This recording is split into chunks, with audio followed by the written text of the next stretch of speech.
1,000 knit children's hats, teddy bears, or awkwardly sized blankets crocheted from spun recycled plastics. He caught her eyes again, and by the slow deepening of her expression, he knew she had not missed his idle stare. "I'm sorry," he said, trying to cover his rudeness. "You reminded me for a moment of my grandmother." "Are you implying that I'm old?" she said. He blinked, nonplussed. The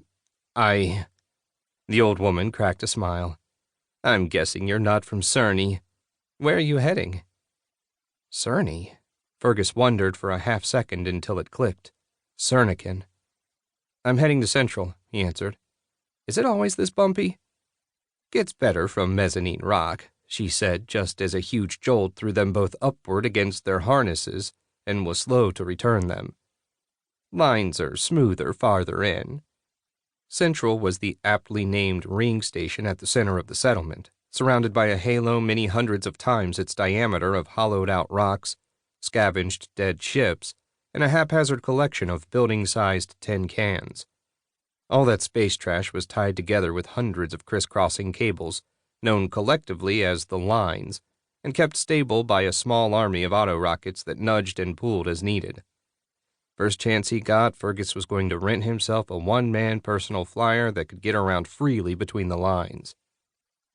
Their thin sliver of sunlight vanished as the car crept into the shadow of a smaller rock. Half a heartbeat later, the already dim lights of the car flickered, and there was a thud, as if something had collided with the car.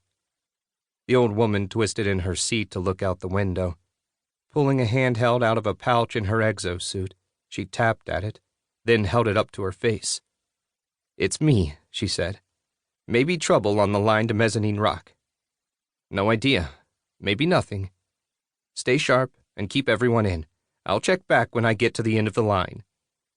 She slipped the handheld back into her exosuit, her bony hand emerging again with a small tool.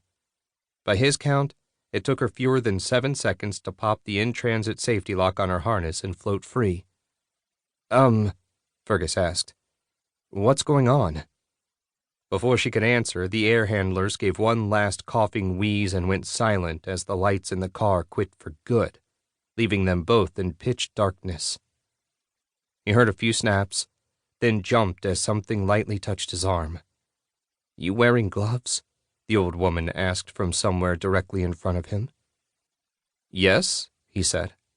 "Then hold out your hand." She really did remind him enough of his mum Mo that it was automatic to comply. A squiggle of glowing green goo appeared in the palm of his glove. "Rub your hands together, but try not to get it anywhere other than the palms," the old woman said. "Don't lick it or touch your eyes. Either one will make you wish you were dead." "I'll try to remember," he said.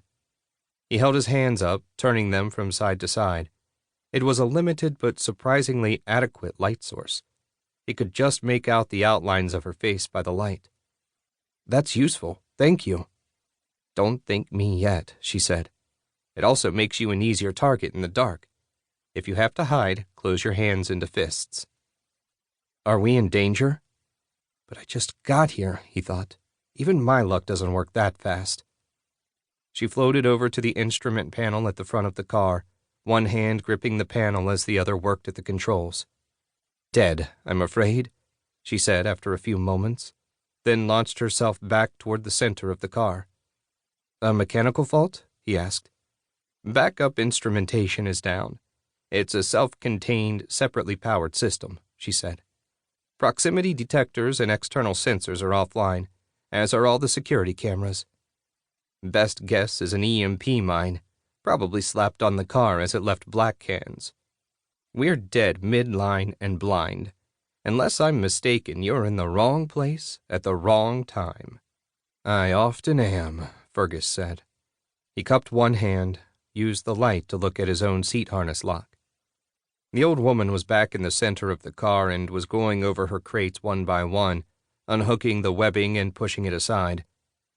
"It's also possible that hub control has deliberately shut down the system because the ASIG are doing a flyby," she said. She opened a panel on each crate, did something within that he couldn't see, then closed it again. "You know about the ASIG?"